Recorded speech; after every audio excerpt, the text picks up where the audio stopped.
this token is the Son, meaning the Son of God. Only the best of feelings should exist in the circle. If any of you have unkind feelings toward any member of this circle, you are invited to withdraw, so that the Spirit of the Lord may be unrestrained. O God, hear the words of my mouth. O God, hear the words of my mouth. O God, hear the words of my mouth. My family has been practicing Mormonism for generations on both sides.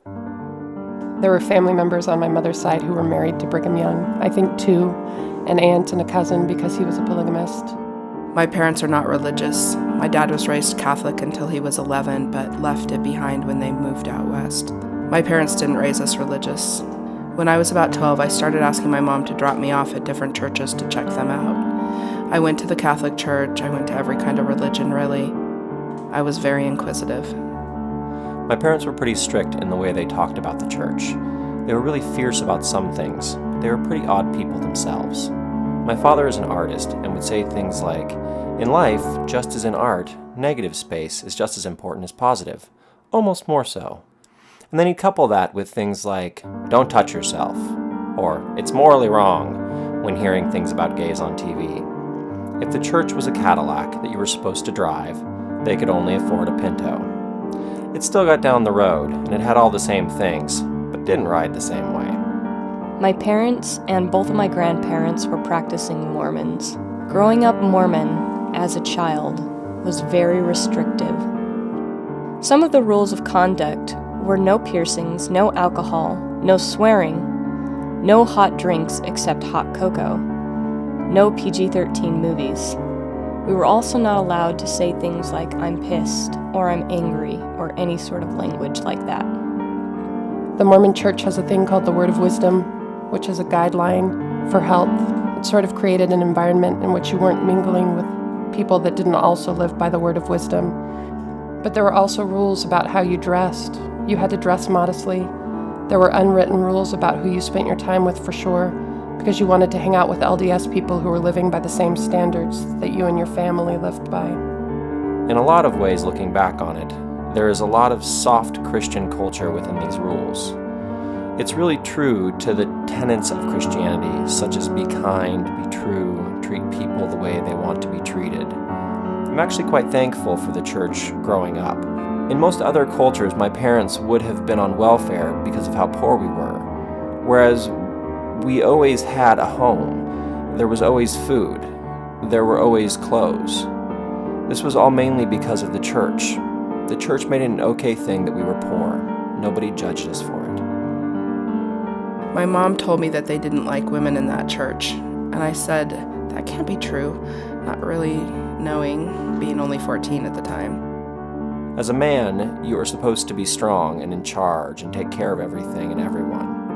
Be this masculine presence that everyone can draw on for any of their spiritual needs. Being a female growing up as a Mormon was very difficult. It was very different from what my brothers were taught. I was to cook, I was to help my mom with the cleaning and feeding of my brothers and my father. I was to make sure that my hair was always done and my makeup was done very nicely. There are a lot of gender norms and gender rules in the Mormon Church.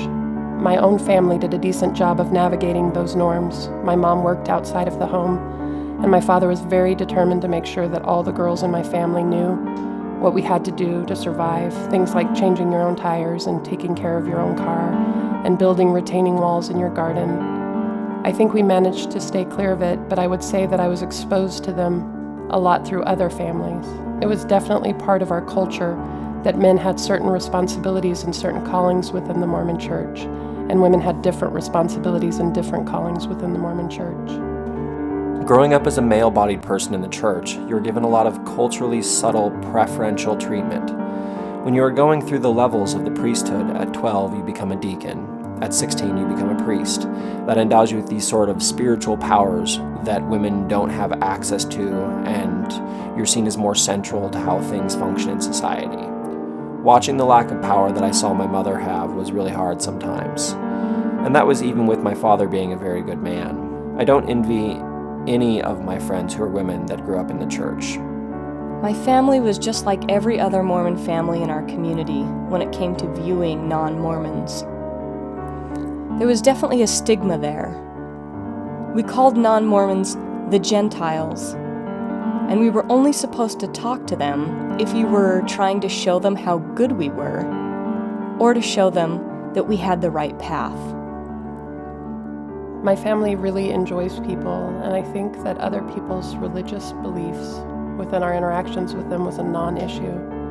What you might have seen would have been after the fact. It would have been being debriefed afterwards by my parents at home. There were always little language cues about how they are not Mormon. It just came up. It was definitely something that was pointed out, and we discussed it, but we didn't have a difficult time navigating different cultures or different religious backgrounds. My parents' view of people of other ethnicities and races was very positive. As far as cultures of sexual orientation or gender identification, they just weren't talked about. There was never any those people.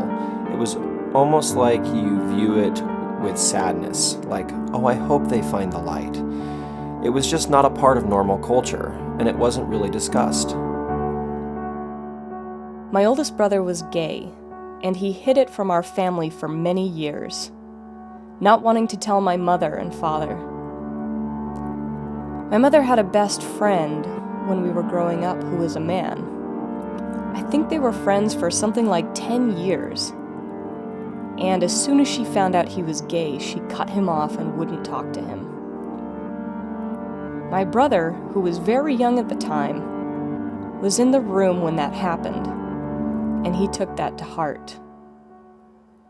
That was exactly what happened to him when he came out when he was 22 or 23. From about 14 to 17, I believed that the Mormon Church was true, but they were incorrect about human sexuality. They were incorrect about the way they perceived homosexuality, because I felt so rooted in my own sexuality that I couldn't conceive that gay people weren't gay. They must be. If I felt as convicted in my own experience that I did, then surely these other people were having a genuine, valid experience. That ended up opening more and more in me to accept that if they were wrong on this one particular issue, they may also be wrong about other issues, about gender norms, about the whole history of African American people in the Mormon Church. I went to Quebec for 1.5 years on a mission. The mission was really the beginning of the end of my belief in Mormonism. I started to question things, the question of homosexuality, the question of sexism. All of those isms were prevalent for me, but I think it really came down to me questioning sin. Who could determine whether someone was sinning or not? In the end, I realized that I was the only one who could determine whether or not I had sinned, and that was based on my own intuitive integrity. It wasn't based on whether some outside source could give me 10 rules that I had to follow. That just didn't work for me in the end. That was really the issue that drove me out of the church. I started to question my faith right when I found out that Santa Claus wasn't real. I'm not sure exactly how old I was, but my family really pushed it on me that Santa Claus was real, and that magic was real. I thought, if Santa Claus is not real, how can I believe this stuff about this guy who could walk on water and come back from the dead? My mom said that if you prayed for something, then your prayers would be answered. Especially if you did it from your heart. The thing that you sought after would find you even if it didn't happen right away. If you prayed hard enough, you would get answers. I thought about that for about a day, and then I prayed to wake up a girl. I prayed hard. I prayed all morning, probably a good 6 or 7 hours. And then I fell asleep because I thought that if I fell asleep and then woke up, it would happen. That's what I prayed for, that I would wake up and everything would be different. When I woke up and it wasn't this way, it was pretty clear to me that it was all a sham. There were other things. Reading the Book of Mormon, the Doctrine and Covenants, the Bible. How could you possibly write something that had so many contradictions in it? And how could you put that toward this infallible being? My departure from Mormonism was predominantly philosophical and started at a young age.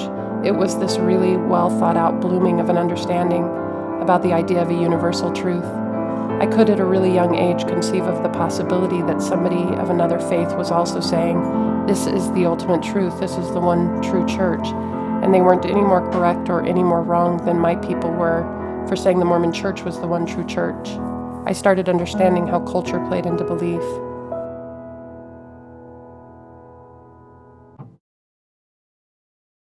I officially left the Mormon Church probably when I was about 20. I'd say I was 26 when I left the Mormon Church, but I really started leaving when I was 23. I was 18 when I finally broke away and did my own thing and stopped going to church. I was 11, almost 12.